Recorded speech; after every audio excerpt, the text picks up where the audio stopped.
of all, I think I'm a hypno-geek, really. At heart, I live, breathe, and speak hypnosis all the time. And I swear my children think I've got something wrong with me, especially my husband, when I'm still kind of delving in to working on the work. And for me, it's a passion. I get in the car and I drive to work and I still enjoy it just the same as the first day I started. The difference is I've developed a lot. And I think what I want to share with you is how I work with addiction clients, because a lot of our clients have different styles of addiction. And there's not really one size fits all, but I want to explain a little bit about how I holistically work with them and tune into that inner compass, that part of them that knows who they are, what they've been through, what they need to do next. So Sarah was saying about, that idea of getting the guide, and the guide's you. Well, I guess I hop into getting them to own that inner compass, that part of them that knows stuff. And it might have been turned right down. And it might have been even turned off and put pause for a while. But something happens with addiction clients as they come in and they've hit saturation point. Could be a number of reasons. Could be health. Could be a situation that they're not able to get on with things because of their alcohol abuse or something like that. It could be a relationship breakdown and breakthrough in some cases that causes them to stop and think, I need to clean up my act. I need to address this addiction cycle. Addiction is not just the normal stuff that we think about, like alcohol, drugs, food. It's sometimes a mindset that you're addicted to. It's a way of being and how you turn up to stuff. So people have excuses like, oh no, I'm not tech savvy, or oh no, I'm not that way inclined. I'm like, according to whom and what? Like, at what point did you define yourself in that way? So sometimes the addiction mindset is more than just the physical behavior that you might think of first off. It's sometimes this incessant way that they're treating themselves behind the scenes. Not just physically, but emotionally. What's the internal attitude that's going on for that client that's not working? That's causing them distress, that's causing them sleepless nights, that's causing them an interruption in how they're going about life. The ego, what's that saying about themselves? So as a hypnotherapist, one of the most important things I was ever taught is to be curious. And when we're kind of looking at that idea of being curious, that's a part that you want to go, well, what's really going on here? And understanding also the client has the answer. These two premise positions are really important to work together. Often what concerns me most when I do start teaching is watching and observing that first sort of naive practice of hypnosis and helping your partner. And what people tend to accidentally do is go into problem-solving mode on behalf of that client. Oh, I know, how about, well, have you used this? And they kind of hop in. Now, that's a big red flag for someone who's got an addiction, especially a serious one. Because as soon as you get into that part of telling them what they could do, they might slip into resistance. Problem, Houston. So when we're looking at a resistant client, we need to move them into action. We need to kind of go, okay, well, let's get back to the pros and cons. Let's think about what's going on for that person. So really, today's objective is understanding how holistic hypnotherapy approach can help individuals overcome any kind of addiction, whether it's physical or an emotional addiction of a way of being in themselves. The art of forgetting, yourself, you are. When we're looking at that idea of programming, people have stories, right? Well, what if your story was your 7-year-old story? Like you came to a conclusion at some point that you weren't good enough, and you're only 7. You haven't even had a chance. But there it is, gone in, and it's growing into something not so great. And people often will go towards addiction cycles to medicate an emotion, right? So if we're thinking about medicating an emotion, cocaine, sugar shit, all of that stuff, it's a big thing. And of course, we get the reward center going, ding, ding, ding, ding. Oh, that felt good. And we return to that behavior. Now, strangely, pleasure and pain can be quite weird. So a lot of people get used to being in pain. They don't even imagine their life being pleasurable. So they normalize their state, which is a problem. So I guess for me, I have to be an optimist when I'm dealing with clients. I do believe everyone has the ability to change and rearrange and reinvent themselves to the best version of themselves possible. But I don't know what that is. They do. That's a really important part, is you're holding space for that client. And you're really tuning and go, okay, what are the open-ended questions that I might need to elicit to allow that client to suddenly hear themselves? I always invite a client session to be recorded from beginning to end. Not for me, but for the client. I want the client to observe themselves from another point of view, because when they're in it, they're so autopilot about their story that when they step back and they listen to their story from that more dissociative state, it's quite a aha moment for many of them. So I've been recording my sessions for years. I'm a really strong advocate for that, not just the hypnosis, the whole thing. I do it in 2 parts so that I have to kind of fast forward and try and find the beginning of the next one. But what is important is the client needs to also be honest with themselves. And in an addiction cycle, that honesty is a little bit frayed. There's often just justification stories. The reason why that's important, the reason why they are never going to be able to get to being that, whatever that means for them. Okay? So when we're looking at that idea of working with the addiction mindset, there are 3 parts to an addiction: the physical, the emotional, and the habit. Yeah, hungry, lonely, sad, tired, bored, stressed, all of these things are going on. Bing, like a domino effect, you start to run a program. It's a learned one, right? So what are our job as hypnotherapists? We're there to interrupt it. Because if they want to change it, then at some point it has to be interrupted. If we are not successful in interrupting that, then the client will go back into their amnesia, back into their hypnosis and their self-fulfilled prophecy of doom and gloom, right? So we need to shiny up the session. We've got to get them on board. When we're looking at that idea of why you address all those aspects, if you don't look at the emotional, the physical, and the habit, and maybe, I guess, what they're learning from it, the overarching, let's imagine there's no mistakes, just learnings. They're not broken, but they might feel that way. So they feel deficient. So you've got to kind of go, well, actually, we all go through stages of learning, and this is just another one of those. So when I'm working with a client, I'm very much into ego strengthening. That client feels like $100, $1 million, trillion, whatever. So really rich. By the time they walk out of the door, their ego is being boosted, but it's because I'm hearing them. I'm not just saying whatever. I'm listening to them and I'm challenging some of the stuff. So when we're looking at NLP, neuro-linguistic programming, and the idea of just tuning into the language patterns, quite often they'll do an over-gross exaggeration of position, so a universal quantifier.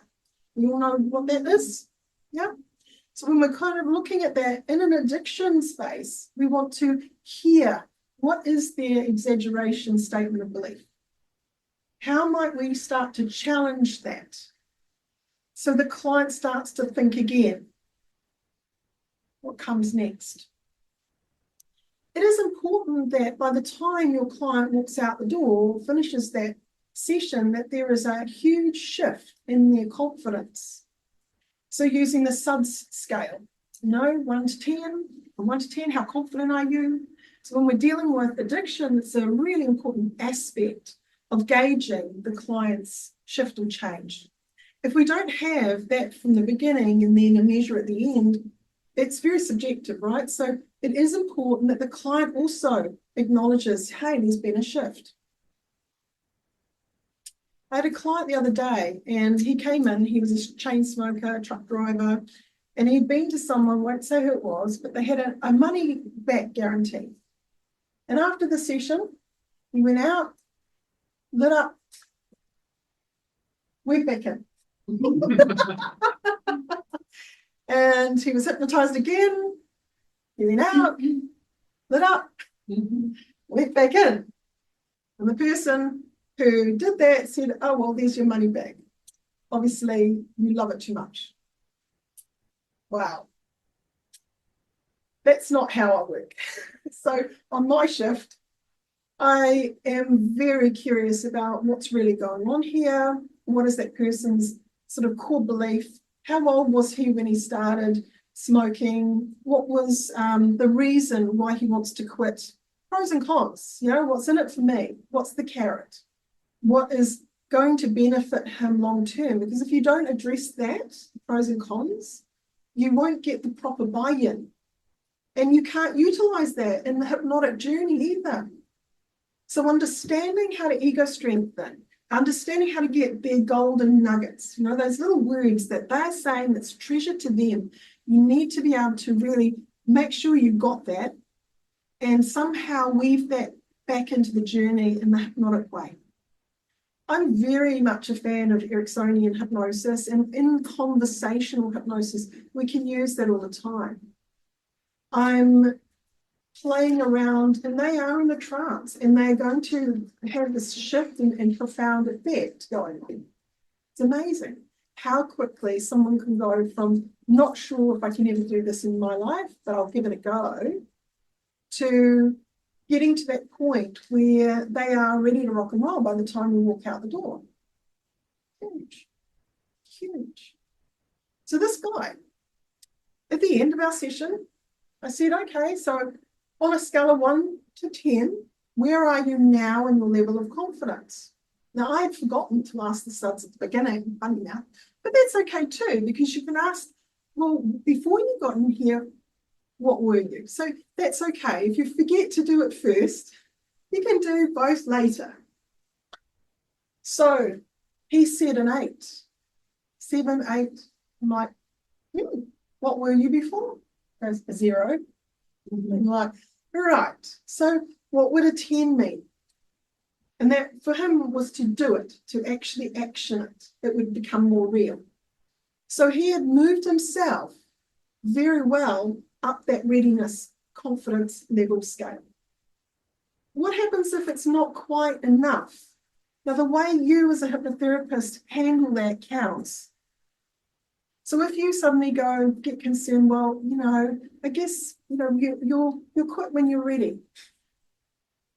No, normalize it. Even if it's 1 degree better than it was before, it's the movement. Acknowledge it. Because not every session will be your amazing session, by the way, because you do not have a remote control over all the individuals that are coming in your door. You're going to have to deal with some resistant clients who were pushed into it. It may be even someone else paid for the session. They're not really that ready. So somewhere in there, you've got to build up their belief and support them in that belief through the questions you ask, the reflective listening that you show that you're really hearing, but also the challenges. The challenger questions. Why is that true for you? How long have you felt like that? Okay. What would happen if you didn't? All of those kind of clever questions. We underestimate the power of questions, and they change worlds. When a person asks the right question, the light bulbs go on. Self-actualization, the most powerful way you can get a resistant client to action. It has to come from them. They have to own it, like the magic carpet ride. There needs to be that internal part that agrees that that's okay and activates that imagination of possibility. Big thing. When we're thinking about a core part of relaxing, if a client can relax enough in their whole state, they're going to do better generally. Because if they're stressed about change, or the idea of quitting something that's been their lifeline, trust me, that's not a nice state to be in. So we need to get them to be masters of relaxation. So these are 3 keys that I teach, and they are very effective. Andrew Huberman, who's gone into Huberman Labs and gone into that, yep. They were doing a sleep study at Stanford University, and they were looking at really good ways to breathe to calm the farm, to help support the central nervous system. What was interesting is if I demonstrate this to all of my clients, they totally get it. So this is what I do with a client. So, you know, when you're really upset or you've seen someone really upset, they do something and it's universal. They go,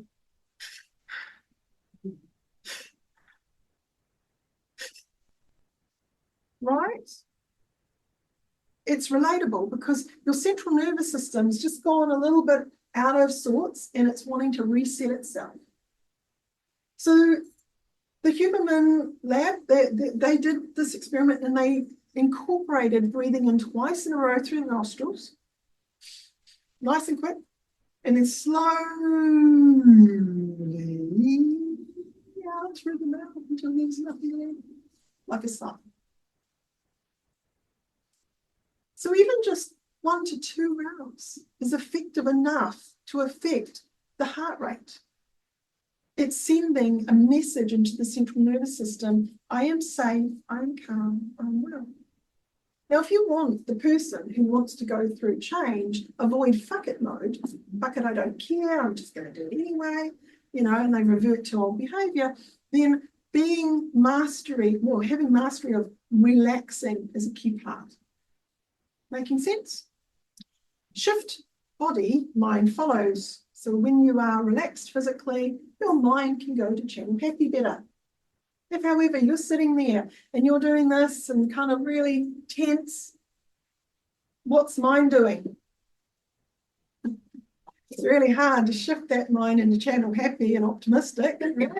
So we must get the client to really understand how important relaxing is and to share tools with them. So this is something that I always drill in, especially with my quitting smoking clients. Because if they're not going to have the cigarette, they can have a breathing break instead. That's a really nice 1-for-1. But even, you know, any kind of addiction mindset, you rest and digest when you're calm and relaxed. So you're going to actually have less cortisol, so you can lose weight, you can do other things if you've got that calm zone happening. When we want to change something from an old way of doing it to a new way, if you're all flustered, how good are we at that? So again, it kind of goes, if we're kind of lost the plot, if we're rushing, we need to allow the client to be master of relaxing and going into those situations way before time. So talking about quantum, you know, ideas of journeying and going to the past. I mean, this is what we do, right? So we invite the client to really journey into the future and elicit that, what does success look like? Have you ever felt like that in the past? Okay. They might go, no.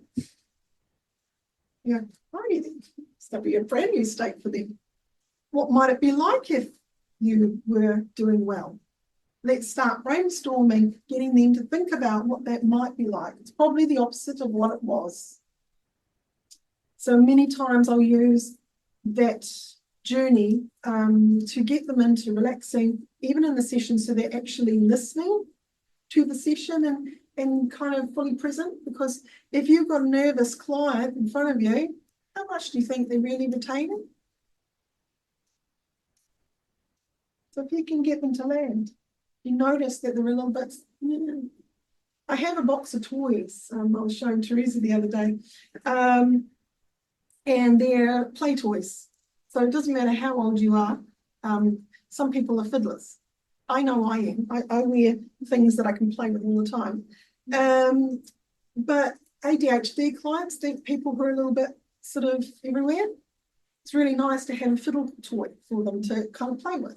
I used to have this frog and it had that like spikes. It wasn't really a frog, but it kind of looked frog-like. And I swear, it was like a psychic link across all my clients. One would come in and it would knot them all and leave them all knotted. And then another one would pick it up and unknot them. It's really interesting. Didn't last long, but that was an interesting froggy one. But when we're kind of looking at that idea of body language and posture, huge. I share a story about an experiment that was done, and they were watching blind people winning things, and they all do this power pose, right? So they look up and they go smile, and out goes the hands. Why is that important to understand? Well, they ran the experiment. They got two groups of people. One group were to sit or stand in a submissive pose, get small for 3 minutes, and the other group were to get tall, be in a power pose for 3 minutes. They then took the testosterone levels from the saliva before and after, and there was an elevation of testosterone in the group that were in power pose. So it made a big difference to their ego. And then they ran a whole lot of what we call experiments around gambling. And the group that always did better were the power poses. So they didn't even ask them to think differently. The fact that their chemistry changed because of the way that they're holding themselves is huge. So when someone's got an addiction mind and they're wanting to break away, if they're holding on to that addiction, chances are they're holding tension in their body that goes with that thought. So if they can actually let go of their body as well as have that optimistic mindset, that's huge. So many times, let's say it's a smoker and they kind of start tapping and they start to feel this, time for smoke, and they're getting a little bit antsy. Well, the more they do this kind of tense stuff, the more tense they're going to become. You kind of stand that cupboard and they ramp it up. They go, fuck it, just going to have one. So if we want to get that client to success, and not just for a little while, but long term, I talk to my clients about relapse prevention. It's a big part of what I do with them. But if we really want to engage that client in a really holistic way, you want to look at not just the person that's sitting in front of you, but the potential that's sitting in front of you, and allow them to really revive it, because it was there all along. They just forgot. They forgot how divine they are. They forgot how amazing they are. And that's also another part of my ego strengthening journey, that I take them back to the very time they were conceived. It's just little cells in their mother's womb, dividing, creating eyes to see the world, ears to hear, mouth to speak, heart to beat, lungs to breathe, skin, bones, tissues, ligaments, everything they could possibly need. And there was a moment their genius self knew how to let the heart go for the first time. And then they came out into the world and they took their very first breath from their lungs, even though their lungs had never done it before they knew how. And they started breathing. And there were so many wonderful things in the Ericksonian early learning patterns. You know, your ego strengthening, you're reminding the client these complex things. There's a part of you that knew how to work it out. I love utilizing that idea of storytelling and getting them to remember their genius moments, and allow that to really anchor them into a positive ego, positive state, to get them to the other side feeling like, I've got this. That's essential. Now, mental focus, shifting the mind towards that relaxation is huge. When we're looking at that idea of incorporating that even before the formal hypnosis, we can get them to take a moment to breathe. So Adam this morning, what did he do? He just said, take a deep breath in on your exhalation, close your eyes. Okay. It's that easy. Doesn't take much, but if a client's never been hypnotized, sometimes they're scared you're going to take them over, right? It's like, oh, don't be in charge of me. I want to be in charge of myself. So it's important that you're normalizing all these steps, and during that time you're building rapport. The big part of your session is trust. If they don't trust you, don't feel comfortable with you, how's the session go? All right? If you don't feel relatable in some way, how's the session go? Some of my first clients, so this truck driver, coming back to him, when COVID is very interesting because we stopped shaking hands. I've never done that, it's not my thing. But with this truck driver, our first interaction was on the phone. And he hadn't looked at my website, wasn't interested in that. I'm like, okay, old-fashioned guy, good, right? So right from the word go, I need to be really firm about how it's going to go. So in that first session, that's your quit date. Okay, good. I've got the first okay. Not yes, but. I just want to try it. No, none of that.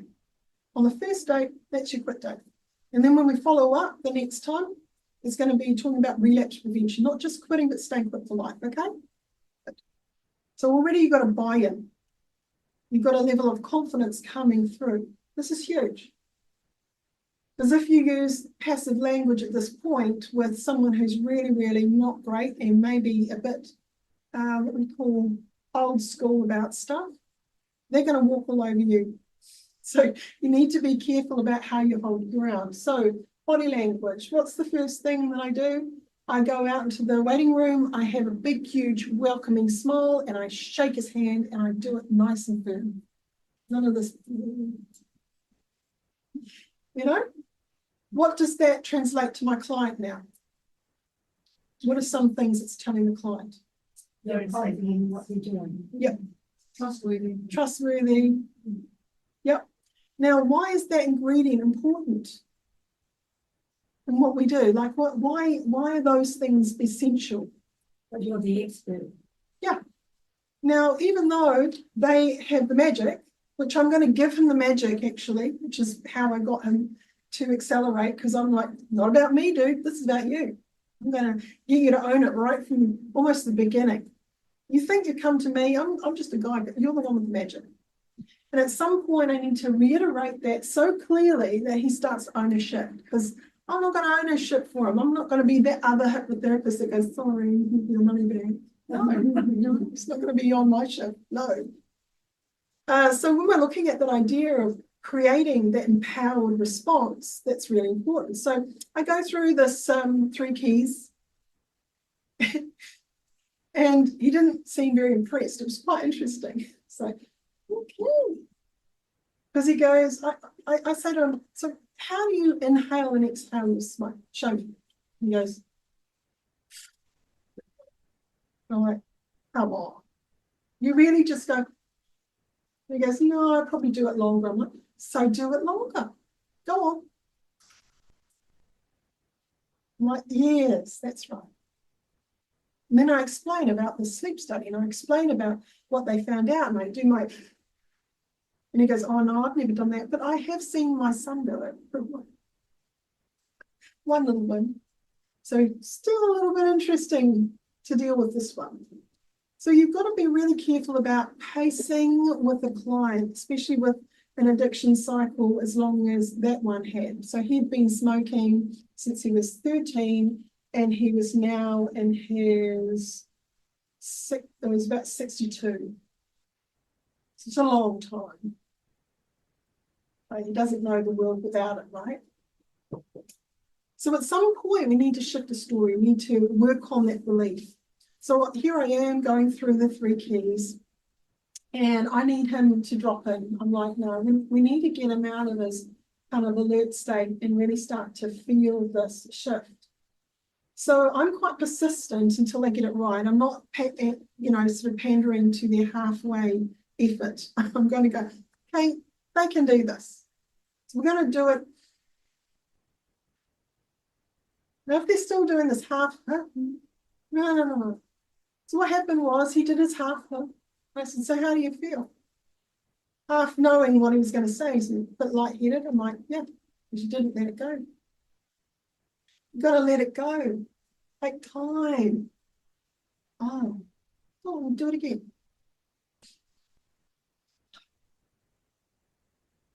Now I know that he's just entered into what zone? Compliance. Thank you. So as a hypnotherapist, what are we looking for? Compliance. Yes. Not this, yes, but. Because if you still got that halfway into your session, it's not going to go well. So you've got to get that compliance. You've got to get a client playing with you in some way that makes sense to them, that they can kind of go, okay, yeah, I can use that. Right? So compliance. When we're looking at compliance, once you've got that, the rest becomes easier. It's like a domino effect from there, because one, your trust levels have just gone up. He's now participating with me and things are going well. It's getting colder. Isn't it funny? It's like one extreme to the sun's having it. Don't worry, the icicles. But so you're looking at that mental focus. We've got to get the client to understand the power of address reversal of success. At this point, I'm also talking to the client about how important their imagination is and how that can assist them into the future of success. Because I know I was once a 40-a-day smoker and I had no idea what my non-smoking me looked like at all.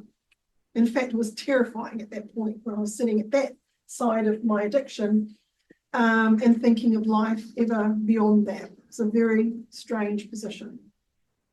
So when we're looking at the client needs to know how powerful they are. So I do the little imagination exercise just to make sure they don't have aphantasia. That's nice. So I said, just close your eyes. And of course, he was still kind of interesting. I said, can you imagine an apple in your mind thinking about this professional development that I've done the other day, going, yeah, I'll use that apple. And he goes, no. I'm like, oh. Can you imagine your house and just walking through it? He goes, yep, I can imagine that. I'm like, good. No apple? And he can imagine his house. Fine. Who knows why? But as long as I knew he could imagine things, I said, great. That means that it's going to be really easy for you to be able to do this hypnosis journey and really imagine yourself in the future, isn't it?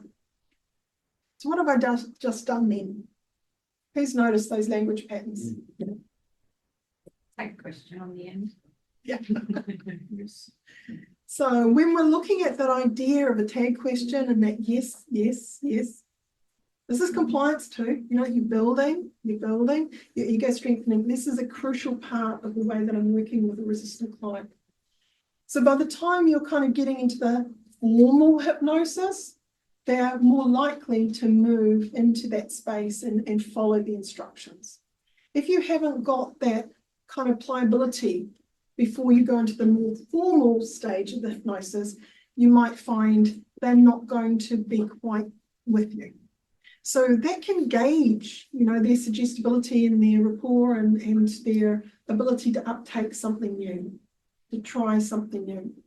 I also reward the client a lot for turning up. Just that.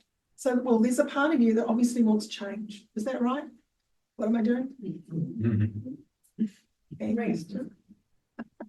I do that a lot.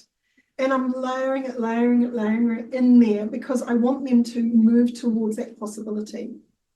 Let's just move on. So when we're looking at that idea of relaxing, do you want to do a bit of a journey? Yeah. You might want to sing. Yes. No. Okay, so let's take a moment. Place your body nice and relaxed, hands down.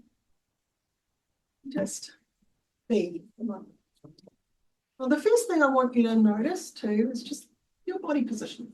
Just notice how it is, and just notice any areas of tension that might have been accidentally there. Because sometimes when we're sitting on our bums for a long time, we feel a bit sore. So if you need to adjust, you can, of course. And you might put your mind into a soft focus. You might close your eyes, just keep your eyes open in front of you. Just whatever feels comfortable.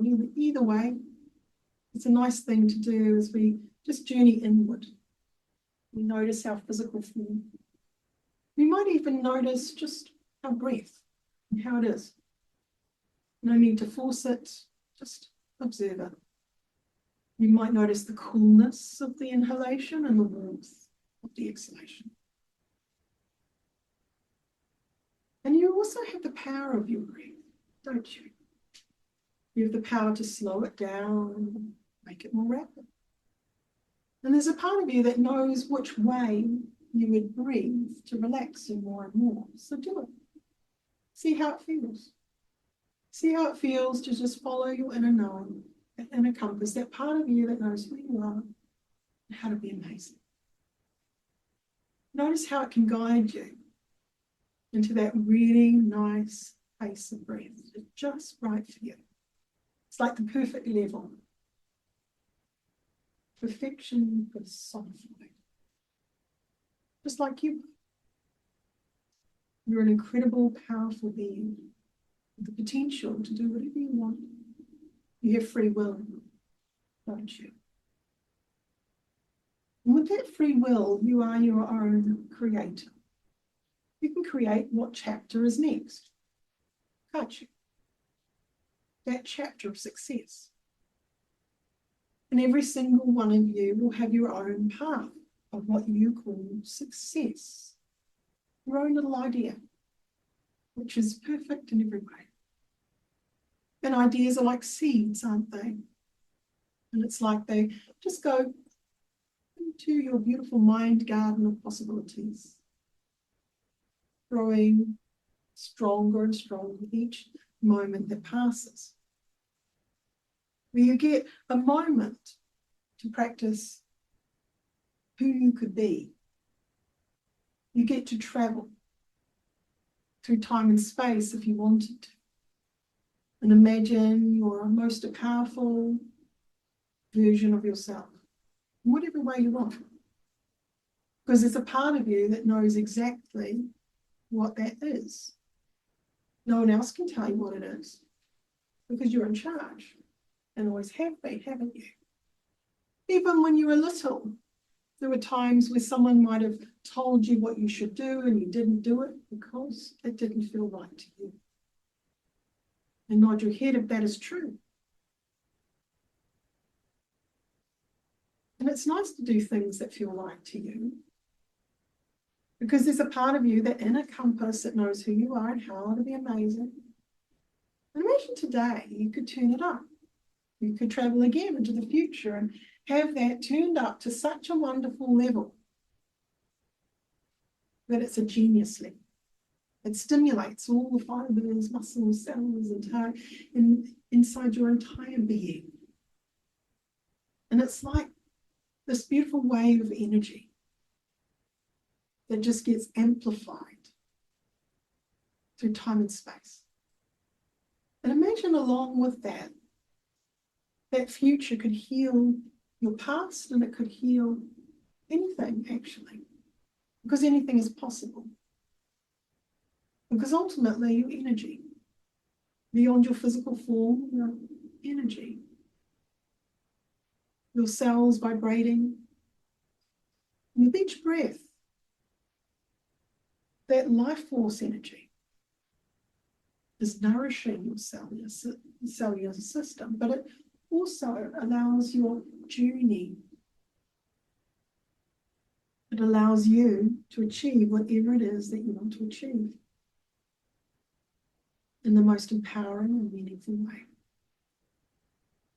And imagine there are certain words that you could switch this genius on. Words that just for you could use for yourself. Like a little light switch. As soon as you say those words in your mind, that state of genius gets switched on. But imagine you could switch it on in the future, And it could actually affect the you that you are now. You could change anything you wanted. Whatever addictions that might have happened in the past, could just fall out of your mind, leaving you with your genius state. And there's a part of you that understands the power of suggestion. All of you understand how powerful words are. And your words can become more powerful than any words you ever speak out loud to anyone else.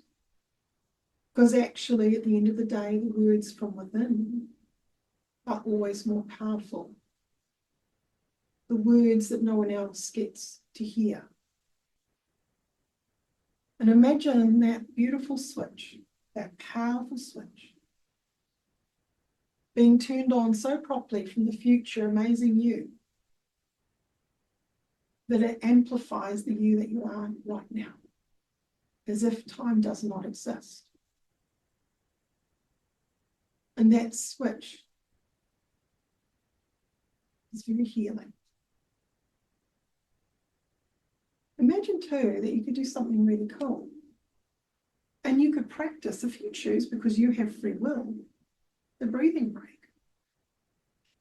And you can run the experiment. And you might find as soon as you run that experiment, wonderful things happen. Incredible things. Things that delight your genius self and make your inner compass space smile. Yeah. I'd like you to imagine too that you could also, if you wanted, practice relaxing your physical body. Just doing a scan. And you might even begin to notice how much more relaxed you are generally. And how your mind switches into this positive mindset where anything is possible. And it's funny how quickly things happen. How it might even be, even in this day. Could be tomorrow. Could be next week. Or it could have already happened right now. That something's shifted. And your conscious mind doesn't even need to know what that is for your subconscious mind to celebrate. That part of you, your inner compass, that knows what feels good. So very soon, we're going to count from 1 to 3. On the count of 3, it'll be time to open those eyes, time to return fully into your here and now, but bringing with you this wonderful, beautiful spark. Knowing you enjoyed a pleasant, relaxing experience in loving and caring for yourself. 1, becoming aware of your toes, your legs, your upper body, your arms, your hands, your fingers. 2, aware of this time, this space, your head, neck, and shoulders. And 3, eyes open, wide awake. Nice. I could see a few little weaknesses. I love my chat. Excellent. So, when we're looking at the role of belief and reinforcing addiction, this belief story is big. You gotta get them to erase the fuck out of it. Like, it does not exist anymore, that old thing, whatever that is. So you've learned through different techniques that you allow them a chance to let go of it, destroy it, do whatever they need to do, but let the client work out how that is. Don't be over prescriptive, but you can invite them to say, would you like to let that go out of your mind in some way? So they're going, yes. Compliance 101, right? Then you say, well, how would you like to let it go? Now you can do it in conversational hypnosis, or you can do it in more formal hypnosis. If you do it in the conversational hypnosis, it's ego strengthening, it's building, and it's prepping them for it all to go, woof, come together. So by the time they've got to the formal hypnosis, they've done all the work anyway. It's just icing on the cake. Is that making sense? So when we're looking at changing the story, it's usually something that they need to own. They need to know why that story is going to change and how it's going to change too. Got to have that space there in that session to grow that. I use a negative positive. Those that have seen me present over the years, I've kind of got an exercise where I just get them to flip it. So I say, well, what's the old story? What's the belief? What's the old sort of action? What's the emotion that belongs to it? And what's the opposite? If you weren't doing that, what would you be doing? If you weren't believing that, what would you be believing? If you weren't feeling that, what would you be feeling? So these are important things to look at, because that's going to help you build the case for change, right? So we're going to talk about the 3Ds: detachment, determination, and direction. So detachment, breaking emotional mental connection with the addictive behaviour. That pattern interrupt, when you ask them certain questions, you get them to wake up out of their trance of being. This is important. They need to feel like they've let it go somewhere in the session. You need to have that process where you give them permission to let it go. The determination is huge too, and part of that willpower and is skill power too, by the way. So they need to have some kind of assets, like what's my new toolkit? So coming back to the 3 keys to relaxing, that's a big part of the toolkit. That's like, oh, I can breathe, I can relax my body, and I can point my mind to channel happy. Good, got it. So part of that is big, and it's going to build on that determination journey. So that is huge in the way of long-term recovery, because a lot of people, they fuck up, don't they? They go, I don't know. Something might have happened and they weren't prepared for it, and they forget all the work. And it could be 10 years, 20 years down the track. It just takes one moment, one little moment, and they slip. And it's as if that 20-year didn't even happen. For many, they just go right back into it. It's really interesting. So having that direction, finding a purpose that's coming back to what's in it for them, what's that carrot? You want to get that right in the session. You've got to get that client really focusing on what's the power of the shift. And let that be the strongest emotion winning, right? So the strongest emotion wins. That's a big part of eliciting power within that client session. So when we're looking at that idea of practical techniques, so obviously we can deal with those subconscious triggers. What are we going to ask them? Potentially we're going to say, well, when do you do it? What happens? Why do you think you do it? What's the reward? Okay. You know, so you're asking, you're getting them to look at that and go, well, what would you like to do next time you're in that situation? You're dealing now with the trigger properly. This is important because you're going to have to prime them for success in that journey. If you don't do that, then you haven't really done the relapse prevention work, because there are many triggers and they're very layered. So you've got to kind of be very careful that you've covered enough of those in their standard, what's going to happen between week 1 and 3. But it might be a once a year trigger. Might be the anniversary of someone passing. It might be a wedding. It could be something else that interrupts them that's not normal. So you need to address these things. So what kind of question are we going to ask them potentially about long-term or long triggers, not just the triggers every day in this like short term? What kind of questions might we be asked?